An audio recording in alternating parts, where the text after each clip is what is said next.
গোয়েন্দা রিপোর্টে ৪৩ বিসিএস এর বাদ পড়া বেশিরভাগই চাকরিতে যোগ দিতে পারবেন, কিন্তু প্রক্রিয়া শেষে শিগগিরই তাদের যোগদানের ব্যবস্থা করা হবে বলে জানিয়েছেন জনপ্রশাসন সচিব। আর এ নিয়ে তার সাথে দেখা করার পর গণ অধিকার পরিষদের সভাপতি নুরুল হক নূর বলেছেন, যারা ভুল গোয়েন্দা রিপোর্ট দিয়েছেন তাদের বিরুদ্ধে ব্যবস্থা নিতে হবে। অন্যদিকে সচিব জানিয়েছেন, দ্রুতই মহার্ঘ ভাতা পাবেন সরকারি কর্মকর্তা কর্মচারীরা। ক্ষমতাচ্যুত আওয়ামী লীগ সরকারের আমলে ৪৩ বিসিএস পরীক্ষায় উত্তীর্ণ হয়েছিলেন ২,১৬৩ জন। এর মধ্যে স্বাস্থ্য পরীক্ষায় অনুপস্থিত থাকায় বাদ পড়েন ৪০ জন। কিন্তু সরকার পরিবর্তনের পর নতুন করে গোয়েন্দা রিপোর্টের ভিত্তিতে বাদ দেওয়া হয় আরও ২২৭ জনকে। এ নিয়ে ব্যাপক সমালোচনা হয়। সচিবালয়ের সামনে অবস্থান নেন বাদ পড়া বিসিএস উত্তীর্ণরা।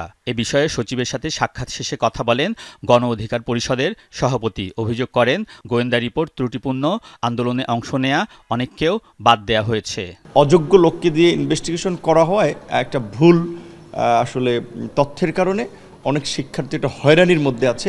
তাদেরকে বিসিএস এ যোগদান না, যারা এই ভুল প্রক্রিয়ার সাথে জড়িত ছিল তাদের একটা দৃষ্টান্তমূলক শাস্তি হওয়া উচিত। কারণ তারা কেন দায়িত্ব অবহেলা করলো।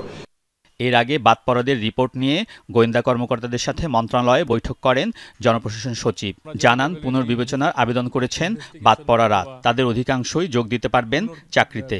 তদন্ত এই কাজ করে আমাদের একটা পর্যায়ে আসলো। আমরা আশাবাদী, এই যে 227 বললাম, এর মেজরিটি, মোর দ্যান মেজরিটি আপনারা এই যেভাবে বিজ্ঞাপন জারি হয়েছে যারা নর্মাল তাদের পক্ষেও জারি হবে।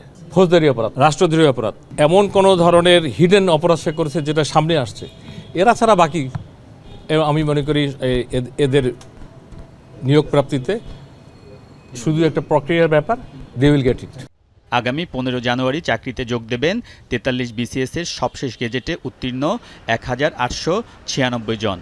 জনপ্রশাসন সচিব কথা বলেন সরকারি কর্মকর্তা কর্মচারীদের মহার্ঘ ভাতা নিয়ে। মহার্ঘ ভাতাটা ভেরি রিসেন্টলি হবে।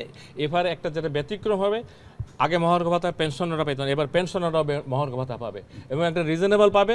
সচিব জানান, বাস্তব পরিস্থিতি বিবেচনা করেই মহার্ঘ ভাতা নির্ধারণ করবে অর্থ মন্ত্রণালয়। আলমগীর স্বপন, যমুনা নিউজ, ঢাকা।